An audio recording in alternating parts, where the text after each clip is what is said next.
my pleasure to be today with you and talk about medical reach for the cloud from Agile to DevOps. My name is Andreas, and I want to step to how the medical device field moves from Agile development approaches and the cultural changes which come with this to learning from the cloud service, being Agile, and how powerful such basements could be to think forward. I hope this story will tell you how Agile could be taught to a DevOps. But first of all, some little backgrounds about myself.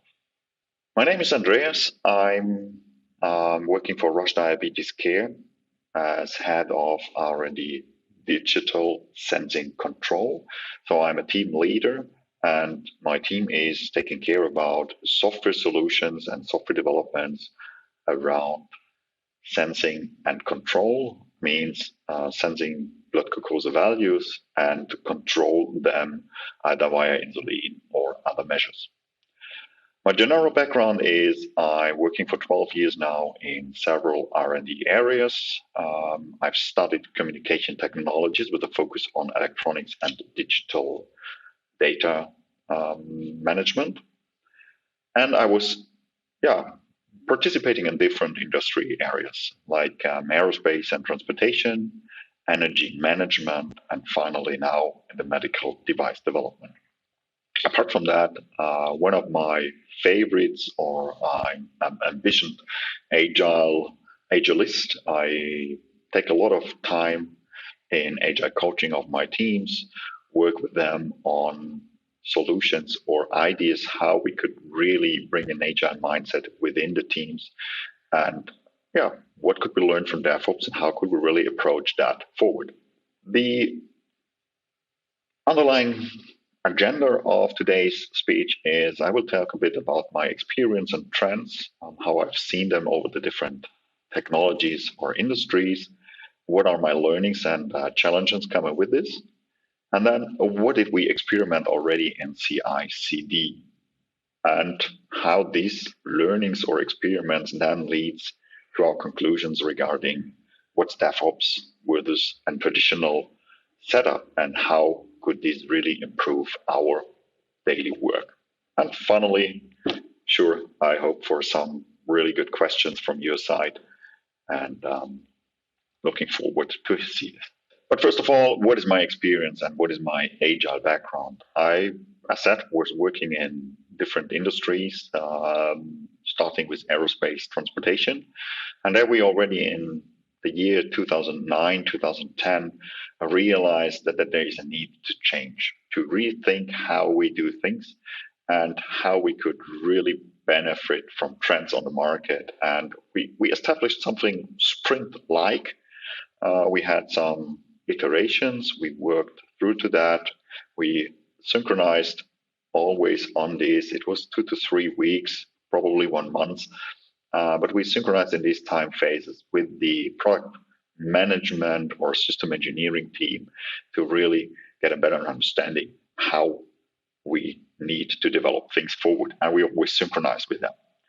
Later on then, in the energy management system, we were developing smart solutions for electricity, but as well for gas and water. And there we really started already in 2012, 2014 to think about how we can transform the whole organization.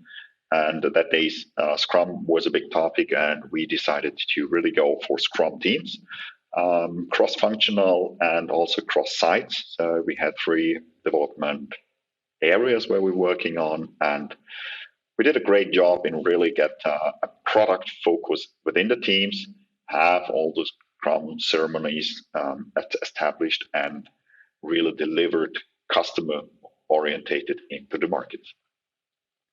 In the medical device area, I was starting then 2014, 2015, and there we then also looked into how could we improve our working and what could we do to really see better outcomes. And first of all, 2016, 2017, we started really in the lower end software development areas. We started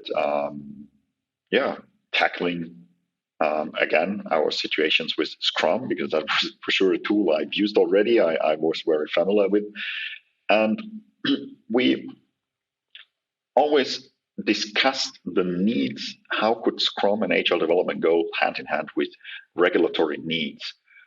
If we need to really document each and every step, or many of our steps, not each and every, but many of our development flows, and how could we really ensure that we don't do a fake Agile approach in just splitting, let's say, waterfall approaches down into different sprints? With this conclusion, we then started in 2018, 2019 to really look into an overall transformation of the whole organization, how we could really bring people on board like quality, but also our product management organization, which is called in our area SCS, so solution and customer solutions services, into this mindset and into this approach. And we also looked right away into how could we scale it? How could we really consider this huge organization, these huge development teams to be part of this new development approach? Saying that, we look into the transformation as in my earlier discussion or story. So we started with little teams where we were looking into just software teams. DV&V stands for design verification and validation teams. And we tried to find a really good cooperation between these teams.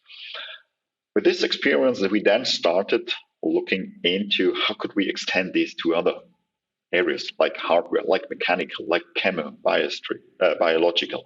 And we did some trials and we did some experiments and really found, okay, you cannot establish everywhere the same Agile approach. So you need to consider one team, for example, software is working like Scrum, and a mechanical team, for example, Scrum probably doesn't fit well for them. So they more like an Agile and Kanban approach.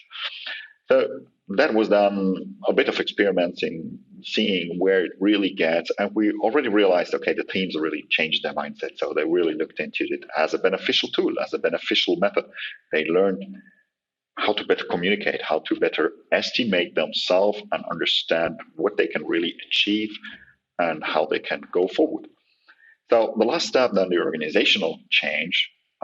With the scaling approach, we've selected SAFe to have a kind of framework where we can align us on, and really how to bring it to the other departments. And with this earlier experiments and starting from software teams, working already with hardware teams, we more or less prepared our teams and our mindsets to really go the last step, the last mile. So we had already many contributors on board. We had many we call it multipliers while discussing that with the other disciplines like quality or SCS. Another learning was then, if these Agile teams really start performing, really start acting in this way, they really fast come into the situation that they're, I call it fast pace, their fast speed on releasing something either to the market or customers or wherever was really overwhelming our structures, mainly in the regards of operations. So we still see release cycles like we see it on cloud technologies or on other areas where we have days where we release software is far too much for our global operation, global production lines, because we always talk in devices or really hardware components, which needs to be considered running on a production line, built more 10,000s a month. So you cannot simply stop, make a trial, see what's going on. So we have a very controlled way to bring new software releases or new features into these production lines. And I just call some here, it's these, we call it IQ, OQ, PQ, which means installation qualification, operation qualification, and process qualification. And then normally we have later on in the procedures also little sample production where we produce golden samples, check did really everything went right, and do some trials with them before we really release to a live production. And with this experience or this discussion, we looked then already into what are other industries doing in case of mindset, in case of infrastructure. So how do they achieve similar issues we have? And I just picked two out of that. This is one for sure is cloud technologies, which is it's called the godfather of CICD, DevOps, Agile. Everything's coming more or less out of the area. And then we've seen very interesting approaches. This is part of a CICD approach where you have test environments. But looking into that, right away we see the next challenge. So how do we deal with test environments if we consider releases every half a year? Do they pause until then? What are we doing with them? So let's see. Automotive probably is another area which has similar situations than we have. They have huge production lines. They cannot simply release without testing or the risk to crash the whole line. So what are they doing? We picked, fast prototyping. What does the racing industry do? 3D printing, for example, because we're always very much hardware linked. So with this, we've then looked into how could we really look into CICDs and what could we learn? What do we have already on our plate? And it's nothing, let's say, it's not rocket science, it's nothing really new, but well, let's look into the steps. So we have a planning tool where we organize our scrums, we know and organize our sprints, PIs, whatever we want to do. Then we have on the software side, for sure, we have a repository where we keep all the source codes and all the development test cases, everything in there and version and keep them under control. Then for sure we have orchestration tools like Jenkins, and we have test tools. Just to call two of them, one is Vector. That's the reason why we come together today. And another one is Clockwork, which does a static analysis, and the other one then unit and integration testing. And really, we use it sometimes really also on hardware integration. And after that steps, we have already a very good understanding what our quality of the code would be. So just the last mile needs to be kicked off. And how could we really think of change management, deployment into production line, and how do we tackle this topic with the test environment? During these discussions, we found something else. And we've seen, well, especially in the testing area, we very often have the question, is our testing environment still the same environment that we would have in the beginning, or do we need to reset it? And we found one very nice technology, which is Docker or containerization, where we have the possibility to really have little services switched on, switched off. And we have always a clean setup from scratch again. So we can really rely that today was the same than during the test run 1 or 2 days ago. And we've also right away seen another very beautiful benefit of it. So we have with this an infrastructure, let's call it infrastructure as a code. We have our tool chain running on a dedicated server system, but we have as well the opportunity to scale this, to use this server infrastructure and either copy it locally, copy it to a production line, copy it into something else we would need. So we can scale, we can adapt. And that's which brought us to the idea first in development itself, but it could also fit for the production topics. And we've seen, we have several development locations. We have always the challenge in device development that we need to link to some kind of hardware. We need a PCB, or we need a voltage control. We need something where we can plug something in. So we have local servers, we have local test environments, but we've also personalized development environments. Like here, someone is developing at home, somewhere is developing somewhere ever remote, so he needs a virtual desktop.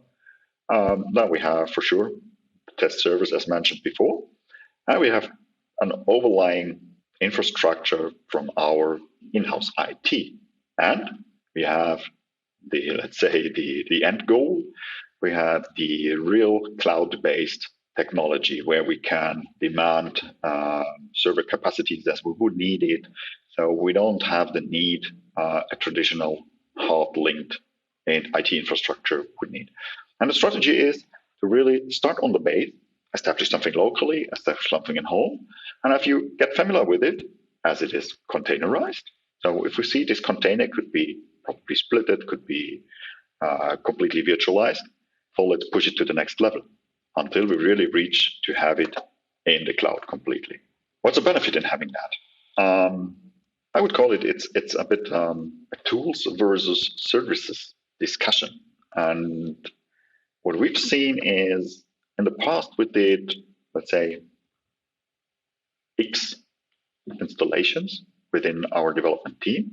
So we had developer A, B, C, D, E, F, G, and all of them needs to install their tools, do an IQ, OQ, to confirm that their environment is working as established, because they produce software, code, which will be then used in our production, in our devices.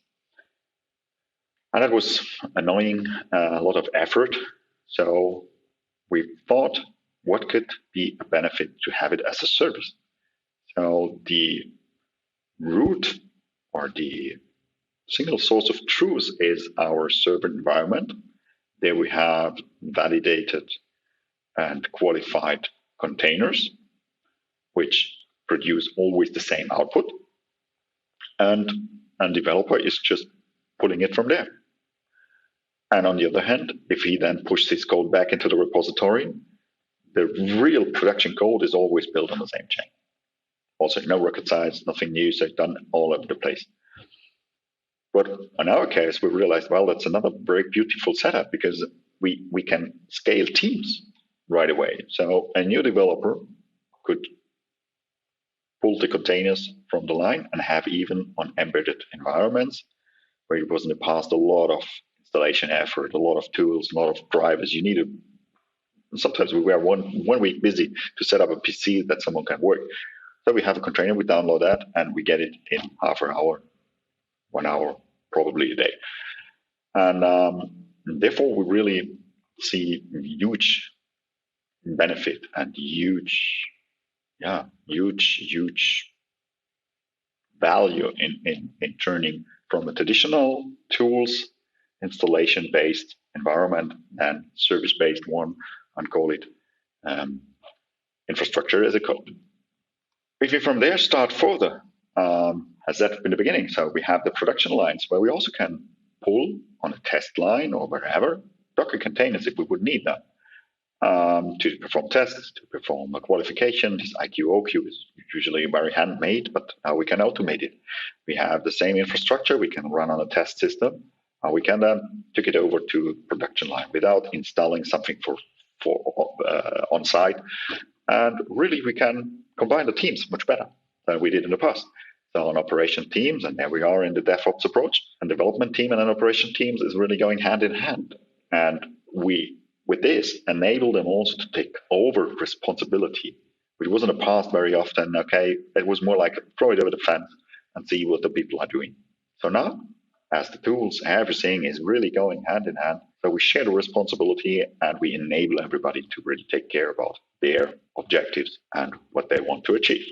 So coming back to our continuous delivery pipeline and what is now changing in there.